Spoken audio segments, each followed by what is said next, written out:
नमस्कार, मैं प्रतिभा खेड़े आपका स्वागत करती हूँ अपने YouTube चैनल नॉलेज रेन में, जहाँ हम कक्षा 7 एडग्रेड अभ्यास पुस्तिका सामाजिक विज्ञान विषय के उत्तर देख रहे हैं। आज हम अध्याय 2 राजा और उनके राज्य के हल देखेंगे। प्रश्न नंबर 1 है, राजराज और राजेंद्र प्रथम द्वारा निर्मित किस स्थान के मंदिर स्थापत्य और मूर्तिकला की दृष्टि से उत्कृष्ट हैं? ऑप्शन ए है उरैयूर, तंजावुर और गंगईकोंडचुलपुरम, मदुराई या कांचीपुरम। तो इसका सही उत्तर है तंजावुर और गंगईकोंडचुलपुरम। अगला प्रश्न है, चोल काल में नाडु कहा जाता था? गांव का समूह, जमींदारों का समूह, किसानों का समूह या नगरों का समूह। तो इसका सही उत्तर है गांव का समूह। अगला प्रश्न है प्रश्न नंबर 3, गंगा घाटी में गुजर प्रतिहार, राष्ट्रकूट और पाल वंश के शासक सदियों तक किस नगर पर नियंत्रण के लिए आपस में लड़ते रहे? तो पहला ऑप्शन है कलिंग, पहाड़पुर, इंद्रप्रस्थ या कन्नौज। तो इसका सही उत्तर है ऑप्शन डी, कन्नौज। अगला है प्रश्न नंबर 4, नवीं शताब्दी में तमिलनाडु में नदी की शाखाओं में पानी के प्रवाह को नियंत्रित करने के लिए किसका प्रयोग किया जाता था? मिट्टी का, रेत का, पेड़ का या होज का? तो इसका सही उत्तर है होज का। अगला प्रश्न है, नीचे दिए गए चित्र का अवलोकन कीजिए, यह कृति किस राजवंश से संबंधित है? ये चित्र में एक कृति दे रखी है, ये किस राजवंश से संबंधित है? चालुक्य, राष्ट्रकूट, चोल या गुर्जर प्रतिहार? तो इसका सही उत्तर है बी, राष्ट्रकूट।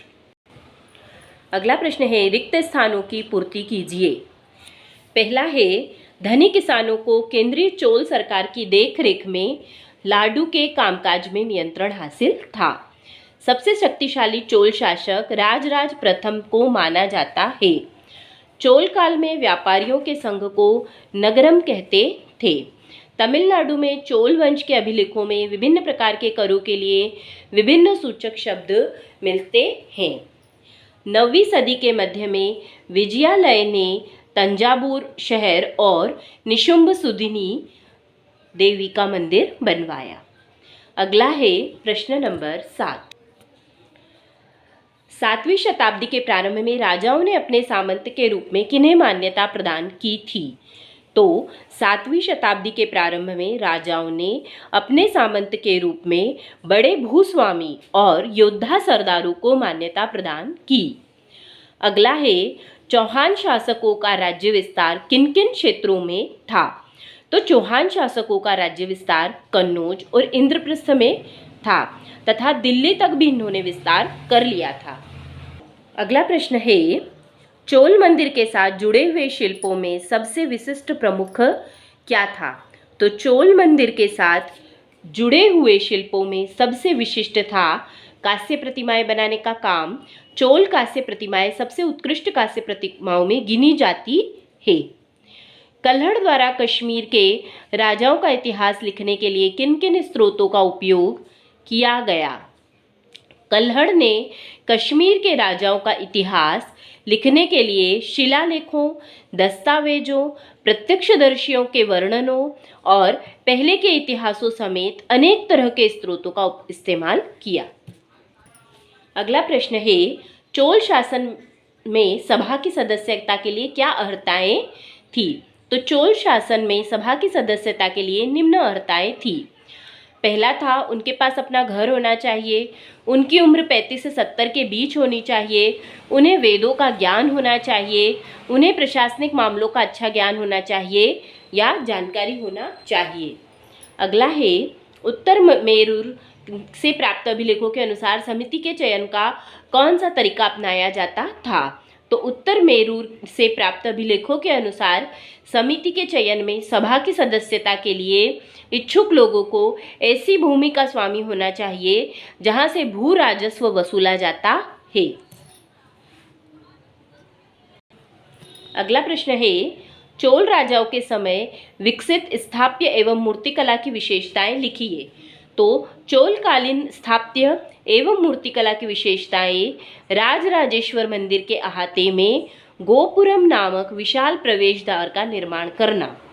दूसरा है तंजौर में राजराजेश्वर मंदिर तथा गंगेकोंड चोलपुरम ने अनेक भव्य मंदिरों का निर्माण कराना। प्रश्न नंबर 14 है चालुक्य राजाओं को हराकर दंती दुर्ग द्वारा किए गए अनुष्ठान का विवरण लिखिए। चालुक्य राजाओं को हराकर दंती दुर्ग ने हिरण्यगर्भ सोने का गर्भ नामक एक अनुष्ठान किया।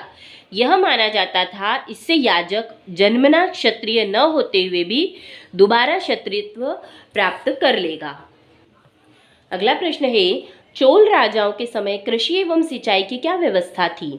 तो चोल राजाओं के समय कृषि एवं सिंचाई के लिए जलभूमि, कुएं, नहरें, नदियाँ, दलदली जमीन, हौज, मछलियों के तालाब और गहरी झीलें इत्यादि थे। अगला प्रश्न है चोलकालीन प्रशासन व्यवस्था की प्रमुख विशेषताएं लिखिए। तो चोलकालीन प्रशासन की विशेषताएं हैं चोल प्रशासन की प्रशासनिक व्यवस्था में राजा ही राज्य की सर्वोच्च शक्ति होता था। वह मंत्री परिषद की सहायता से शासन चलाता था। दूसरा है संपूर्ण साम्राज्य प्रांतों में विभक्त था एवं प्रांत राज्यों में विभक्त थे। अगला है तीसरा प्रशासन की सबसे छोटी इकाई ग्राम होती है। ये 3 भागों में विभक्त थी, ऊर, सभा या महासभा और नगरम। चौथा है इसका गांव की प्रशासनिक व्यवस्था के लिए अनेक समितियों का गठन किया जाता था। धन्यवाद। आज के लिए इतना ही। अगले वीडियो में हम पार्ट 3 12वीं से 15वीं शताब्दी देखेंगे। अगर आपको मेरे वीडियोस पसंद आ रहे हैं तो कृपया इन्हें लाइक करिए, शेयर करिए और चैनल को सब्सक्राइब करिए।